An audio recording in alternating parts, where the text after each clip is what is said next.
Postpartum depression is considered the most common complication of childbirth, and about 1 in 7 women will experience postpartum depression.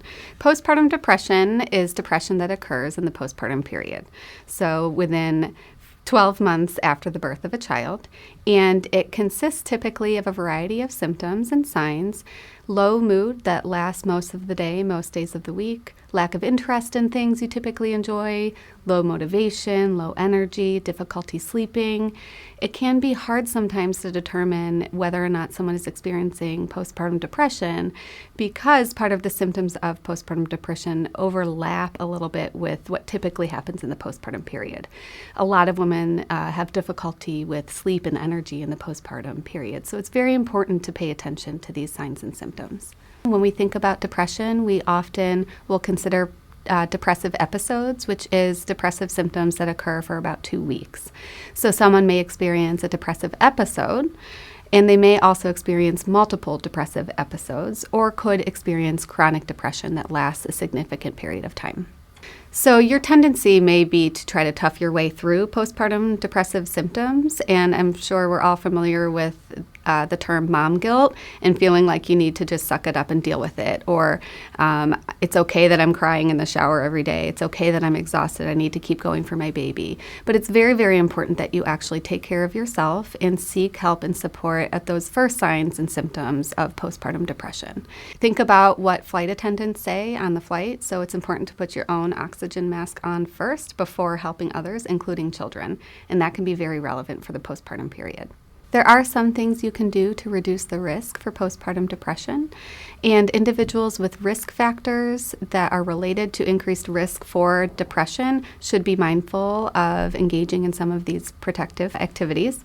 So some of the things you can think about is making sure that you have a very strong support system for your postpartum period, and don't be afraid to ask for help and lean on the support for others around you. So for example, if you are breastfeeding your baby and you know that breastfeeding is going to disrupt your sleep. Sleep is critically important in the postpartum period, so I highly recommend prioritizing sleep. Ask your partner or supportive other to take over feeding the baby at night if you can. So be very mindful, again, of sleep. Take care of yourself in terms of diet. If you can exercise and you have medical clearance to exercise, we see some research that shows that can be preventive for depressive symptoms. Also think about engaging in a variety of activities that make you feel connected to your identity and your personal self outside of being a parent alone. So things that you can do for yourself in helping manage postpartum depression is, first of all, taking care of yourself and paying attention to self-care. And when we think about self-care, we're thinking about diet, sleep, hygiene. Make sure you are engaging in those routine parts of your day. So for example, if you're on maternity leave and you're not going to work, still get up and shower and get dressed for the day. One of the things that you can think about is something called opposite action. It is taking an action that feels opposite to your emotion of feeling low mood or depressed mood. If I feel like I want to lay down in bed and cry all day, that may not actually be helpful to me in the context of depression and taking care of my baby. So I can do something that is opposite to that urge and go about my day as if I were excited for the day. I'm going to get dressed up. I'm going to maybe have my favorite tea, and I'm going to start to interact with my child. And that can often kickstart a little bit higher motivation that can reduce some depressive symptoms. It is very important to pay attention to the signs and symptoms. And again, if you are noticing signs and symptoms that are pervasive, they're lasting most of the day, most days of the week, that's a great time to reach out and seek support. So a good person you can consider is contacting a healthcare provider that you see. This can be your obstetrician, gynecologist, this can be your primary care provider, or you can go directly to a mental health provider like a psychologist, counselor, or psychiatrist.